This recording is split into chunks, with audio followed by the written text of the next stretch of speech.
Fans here at Loyal Cubs fans. In addition of the recap of yesterday's game, a little bit late on the Friday afternoon game, August 3rd, 2018. Cubs ended up getting a victory, 5-4 against San Diego.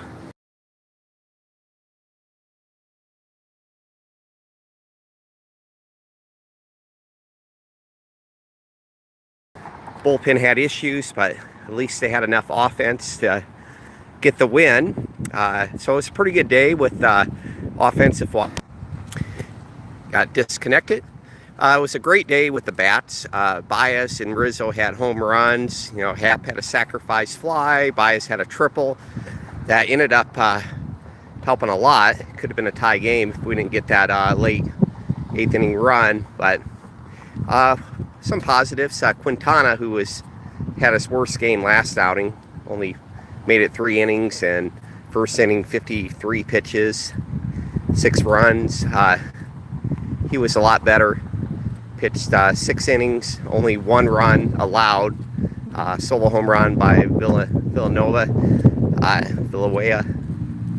former Cub, christened in the organization. He's got like 21 homers. But it was looking pretty good. We were up 4-1 going into the bullpen. The bullpen was bad on Thursday. We made a change, and Dunsing got sent to the DL. Our left-handers, Dunsing and Wilson. Wilson not as bad, but Dunsing 7.24. Really only had 1 good month of April. And instead of DFAing him, they're putting him on the DL. I think kind of a business decision. He signed 2 years, $7 million. Hopefully, you can get at least 1 productive year out of him.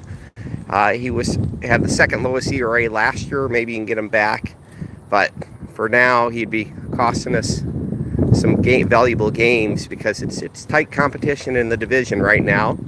But back to the game, even with some of our best guys, Edwards looked good in the 7th. And what seems to be a mistake is they try to get 2 innings out of him, and he just can't seem to get it done that second inning. He walked the first batter in the 8th, and then they bring in Cisick, and he had a double play ball. He overthrows to the outfield. So instead of even 1 out, could have very easily been 2 outs. You have guys on, second and third. Pretty scary. He ended up giving up 1 run, so that unearned run kind of cost them. So then it's 4-2. Cubs came back with Baez's triple, sacrifice fly. They're up 5-2. And then Strop is their closer now, which scares me, even though he's got like 5 saves. But Strop, it was a mess between walks and hits, and gave up a couple runs. Thankfully, we threw out a guy at the plate. Thank you, Bodie. And earlier in the game, we did too. So we threw out 2 guys at the plate. But it was pretty scary. I mean, with 1 out, or they had guys in second and third, and we were only up by 1. Fortunately, Strop struck out the last batter. Cubs held on to win 5-4. But man, it looks like we could use Marlowe back. But it probably would have to do a rehab start first. It'll be interesting what they do on the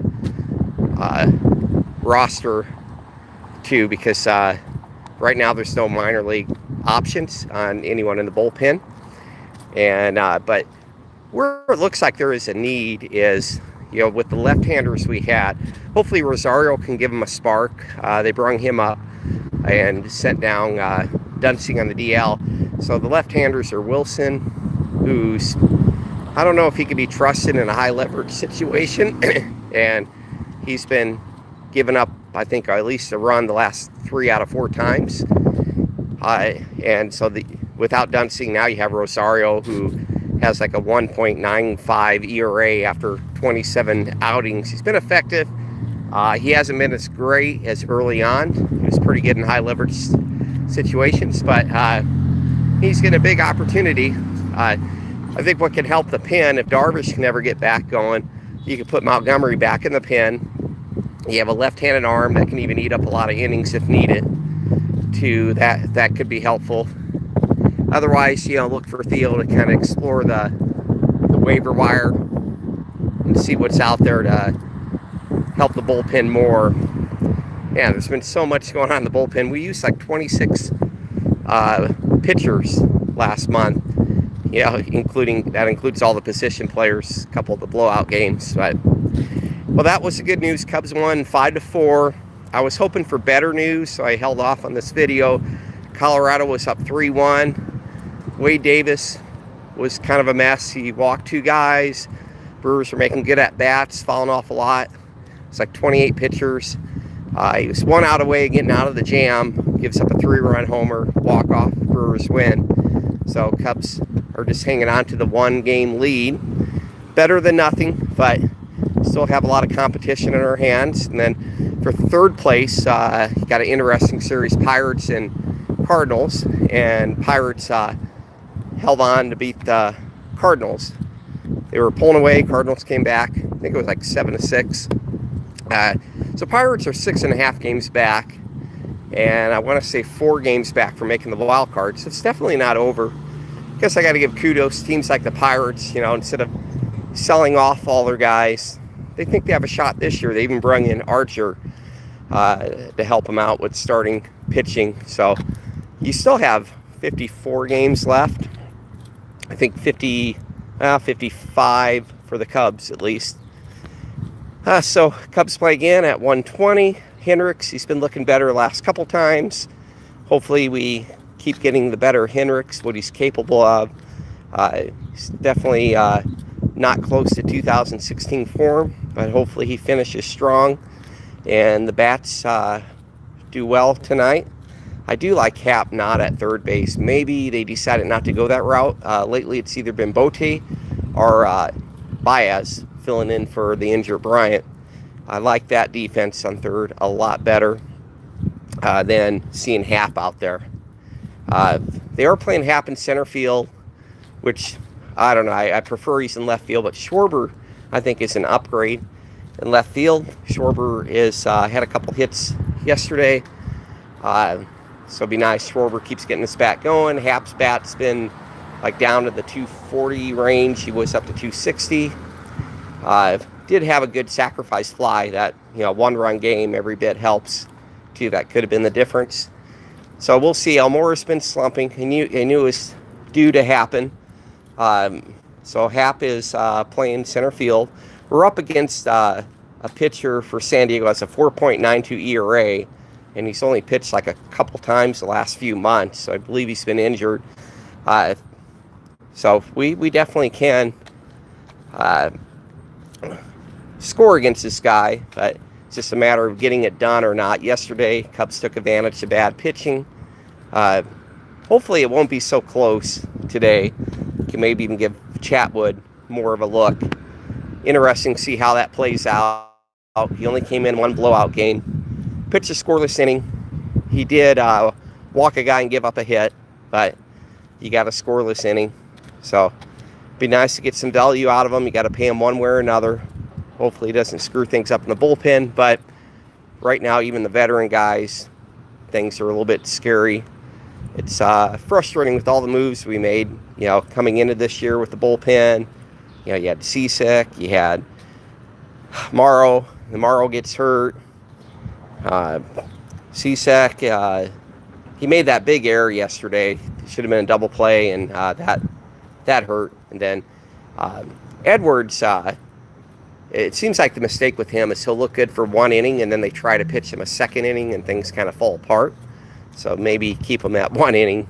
I just can't explain it, but he seems to not produce in the second inning he pitches. So, well, we'll talk more about the Cubs after the afternoon game at 1:20. Let's go Hendricks. Let's get the offense going, and then hopefully Rockies don't blow it today. Wade Davis, he leads the National League in 31 saves, but he's also blew 6 saves. I don't know how many games he's lost. I have to look that up.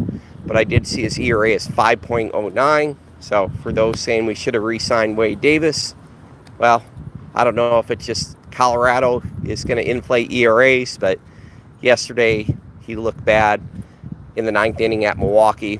Walking 2 batters.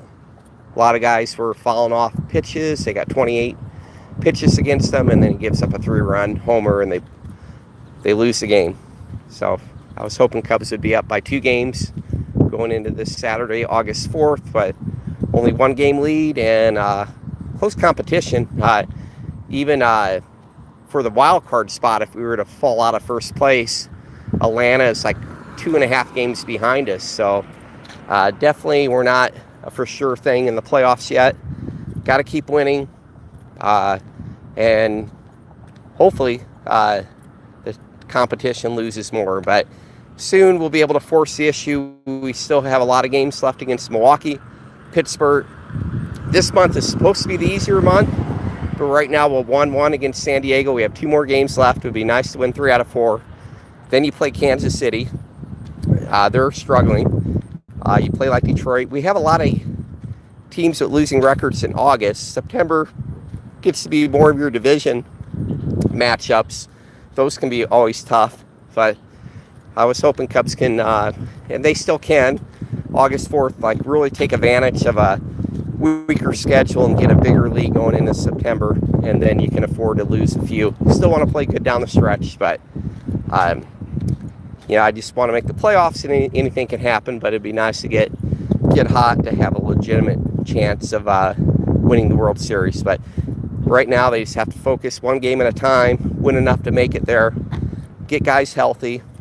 We're still looking at, Morrow, Bryant, even Smiley, and I don't know if Dunston will be back, maybe September. But Darvish, pretty key additions. If they can come back and play like they're capable of playing, it's almost like a free agent signing late August, September. So we'll see what happens. And go Cubs go.